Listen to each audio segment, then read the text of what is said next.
Orain arte egin duguna, bada pensatu alduzue, docs-etan ere egin aldela taula bat txertatuz. Noski hemen, nire ustez asko sobeto kontrolatzen dira taulak, eta asko sobeto maniatzen dira. Baina orain badator bai importantea dena kalkulo horrietan. Eta dira kalkulo matematikoak egitea. Erabiliko ditugu 3 formula edo. Gero utziko dizuete lotura bat, formula gehiagorekin. Baina 3 baliogarriak izan aldirenak lanean. Bat izango da batuketa, beste batez bestekoa, eta datuak kopiatu horri batetik bestera. Hori bai interesgarria ez errepikatzeko beste aldiz zerrendak edo jauzak egite. Erreza beti formula jartzea. Behintzat hauek errezak direnak. Batuketa adibidez. Suposatu, komeni zaigula, jakitea, zutabe honen batuketa osoa. Zer egingo dugu, hartu, zutabe osoa, eta hemen formuletan agertzen zaizkigu importanteenak, gehien erabiltzen direnak. Eta lehenengoa da, sum batuketa. Sakatzen badugu hor bertan, sum, hor agertzen daia eta abitu formula, egiten du, zelda horretan, zer egongo da, berdin batuketa, D2 zeldatxotik, bi puntu, D17 ra datuak edo. Horiek urrengo zeldatxoan egingo da batuketa. Sakatzen badugu kanpoan edo zinekutan, hemen badaukago egin da zutabe honen batuketa. Berdin aldugu besteekin, hartu, selekzionatu azkenengo arte, eta berriro egingo dugu batuketa. Edo, errezago, momentu batean, kopiatzen badugu zelda batean dagoen formula, itxatzi aldugu nahi dugun zeldatan, kopiatu, eta programak mantenduko du, lehen baldin bageuden D zutabean, berak F zutabean jakingo du gaudela orain. Eta hemen itxasten badugu,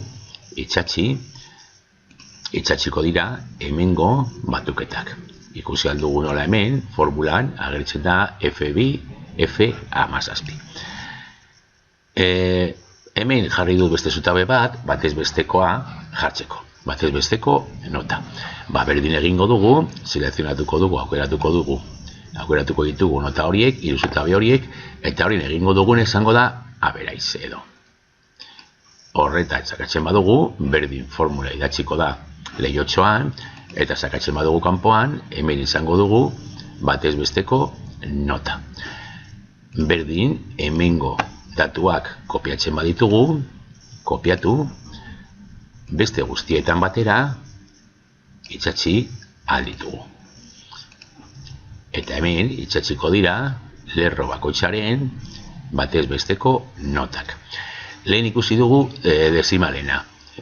Ikusten genuen hartuko ditugu guztiak, eta hemen ikusten genuen nola gehitu ditugun, edo murriztu edo gehitu, hamartarrin kopurua.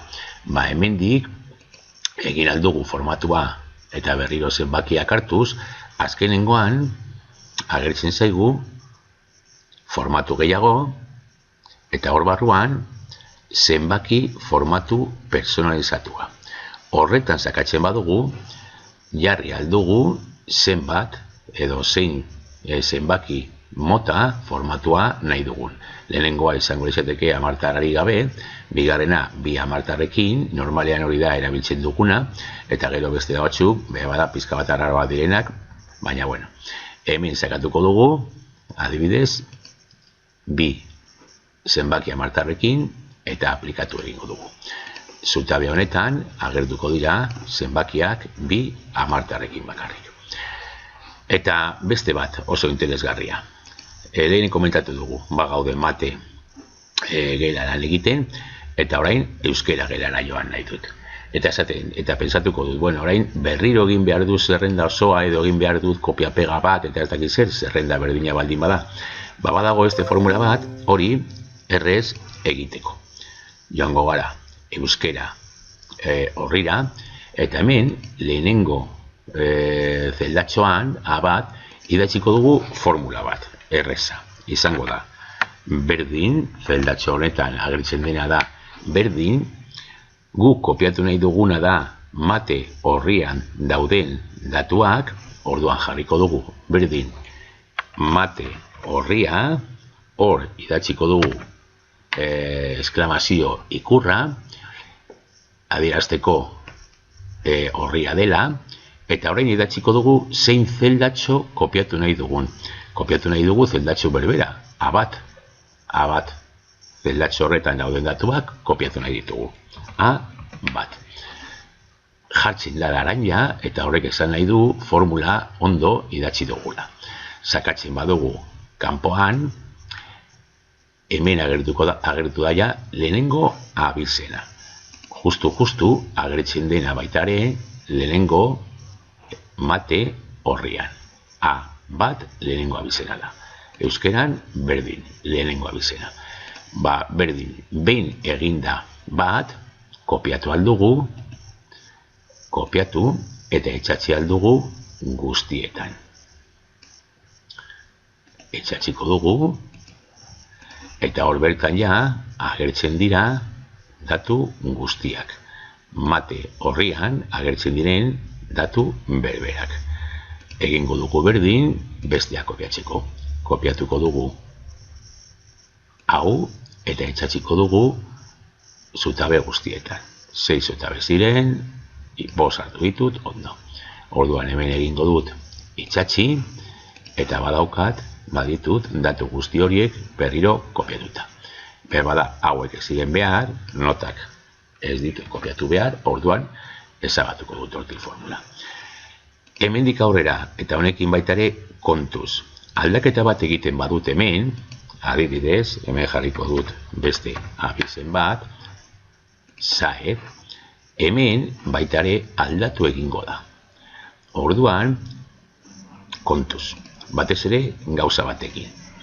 Batzuetan jendeak idazten du horri honetan, aldatzen du bigarren abizena. Jarriko diot, 10. Eta noski, idazterakoan formula desagertu egin da, eta ja ez da aplikatzen. Formula hori, hemen daukagu ferron, eta hemen daukagu 10. Formula ez da aplikatzen zeldatxo honetan.